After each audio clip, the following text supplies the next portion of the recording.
Hey guys, if you clicked on this video, you're probably in one of two camps. You're either someone that's looking for a class or spec to main for Mythic Plus, or you just want to know what's good right now and, who not to invite into your groups, right? All jokes aside, we're going to cover who the winners and losers are for Mythic Plus when it comes to DPS, both ranged and melee. I do want to point out in the beginning of this video here that this is going to be something we're going to try to get through as quickly as possible. I'm not going to be sitting here discussing the ins and outs of, Arcane and why it's amazing and all the utility that it brings, right? No, this video is just going to be giving you guys a quick snapshot of where the specs are in relation to each other. And just to give you guys full transparency, where am I getting this data from? I'm getting it from a couple of different areas. I'm getting it from Warcraft logs, Raider.io, Archon.gg, and also WoWmeta.com. Alright, so with all that being said, let's get into it. So because I'm such a sneaky little snake and I want you guys to run out as much watch time as possible, we're going to start from the worst and work our way up to S tier. So in C tier, we're going to go with the Beast Mastery Hunter. Now, unfortunately, it pains me to say this because Beast Mastery has a special place in my heart. I used to play one last expansion, so it's really hard to, talk about them and how they are the worst performing spec in Mythic Plus right now, but it is what it is, right? So the reason why BM is not doing so well is because right now their strong point is single target and their AoE is just not very good. So because of that and just the nature of Mythic Plus, AoE is a very important aspect of it. They're, treading behind everybody else in the pack. Now that the one outlier of Beast Mastery is out of the way, let's move on to the B tier where most of these specs are going to be hanging out. Now, don't get me wrong, Arms Warriors are actually pretty solid, but unfortunately the problem with Arms Warrior is that it's one of those specs that you have to either spec into just single target or AoE. There's really no middle ground with them, so you basically just have to pick one or the other, and as we go on, you guys are probably going to notice a pattern here. The next spec we're going to be talking about is going to be Devo Warlocks. Now, don't get me wrong, Devo is another one of those really good specs that put out a bunch of damage, but unfortunately, the damage they put out there takes a little bit of time to ramp up. So if you guys are trying to do like lower keys, and you're just not like pushing like the hardest stuff to do in the game, it's going to take a while for your damage to get up there, and it's just going to be really frustrating. On top of that, they really don't have any solid immunities, and also they have a really long cooldown for interrupts. Next up, we've got Balanced Druids. Now, Balanced Druids are kind of like the opposite of BM Hunters in a sense that their single target is kind of lacking right now, but on the upside, their AoE is insanely good, and they're one of these specs that just has a ton of utility and just a really good toolkit for Mythic Plus. So because of all that, they are in a really good spot, right next to Assassination in the A tier. So now let's talk about the Arcane Mage. So Arcane is one of those specs that is in kind of a weird spot right now. Don't get me wrong, Arcane is really good and it's really fun to play, but they're very kind of like reliant on their cooldowns. So unless you've got a tank that's willing to, play around your cooldowns, your damage is going to be kind of lacking. And also, especially if you're doing like lower keys. On top of that, they have a really good, strong defensive cooldown kit. They've got tons of utility. Those things kind of like weigh out the negatives of it, and they're just putting out so much damage that they're just a really solid pick regardless, right? One spec I really don't know too much about is going to be Enhancement Shaman, but don't get me wrong, they're doing incredibly well right now. They're another one of those specs that just has a really good toolkit for Mythic Plus. They've got strong AoE, and their AoE is like very bursty. It's kind of similar to Ret Paladins in a sense. They've also got some really good defensives, some good utility, and of course, they just added that Sky Fury buff for Shamans in general, so they're a really good addition to any Mythic Plus group. The next Warlock spec we're going to be talking about is Affliction, and this one is really cool because, we've really not talked about Affliction in a long time, right? Affliction has always been kind of like a meme spec for years now. It's always been one of the worst, but this is not the case this time. So in the War Within Season 1, Affliction is in a very good spot. It's arguably the best Warlock spec for Mythic Plus right now. Their damage profile is actually really good too for AoE, and thanks to an ability called Cull the Weak, their AoE basically scales, so the more enemies they're fighting, the more damage they're going to do. Elemental Shamans are a true force to be reckoned with. You see what I did there? But no, seriously, Ele Shamans are really good. They pump out a bunch of damage. They've got some really strong defensives, so they can definitely survive those, harder hitting abilities, especially in those higher keys. And just like Enhancement, they bring out Sky Fury, the group buff, so they've got some really good utility now too.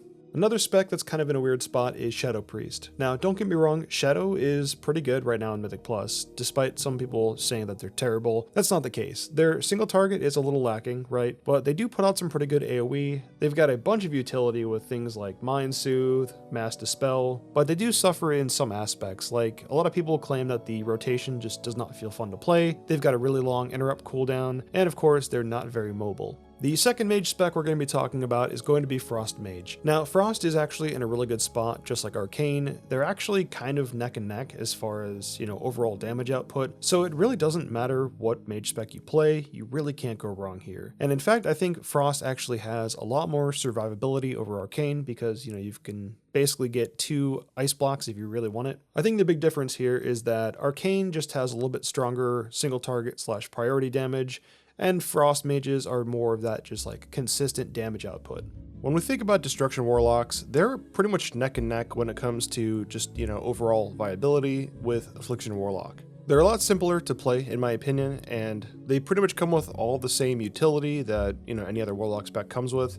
And I would say that Destruction Warlock is probably a really good spec for new players to Warlock, or you just don't want to, put too much thought into it and just, push your buttons. Plus, throwing out huge critting Chaos Bolts is really fun. Moving on to Rogues, let's talk about the first spec here, Outlaw Rogue. Now, Outlaw is a really good spec. It's been traditionally always a really strong spec for Mythic Plus, and this time around it is not any different. The only caveat to that is the fact that all the Rogue specs are pretty close together, so you really can't go wrong whatever spec you decide to go with. However, I will say that Outlaw is more of a higher APM type playstyle than others, so if you guys, suffer from carpal tunnel, this probably is not the spec to play. The only downsides I can think of for Outlaw Rogue is that, unfortunately, they are target capped with their AoE Blade Flurry, and also, the RNG of Roll of Bones can be kind of annoying sometimes.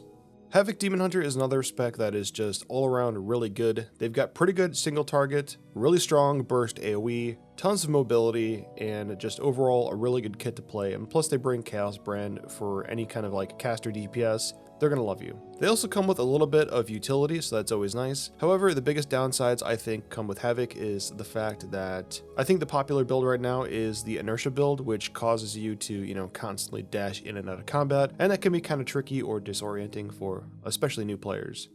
So now let's talk about Ret Paladins. So Ret Paladins are doing amazing right now. I think their kit or just the damage they're doing is a little bit overtuned. Hopefully the Ret Paladin players do not hear me say that because they will throw pitchforks, but I do think that they are doing incredibly well right now. Ret Paladins come with tons of utility. They can off heal if they need to. Their rotation is pretty simple, and all of their damage is super bursty and front loaded, so you just like dump your abilities and just do a ton of damage in a really short period of time, which is awesome. And this last point doesn't really matter, but I think it's worth mentioning. There are a ton of cosmetic armors and transmogs for paladins that just look incredibly good right now. So if you care about that drip, Ret Paladins are where it's at.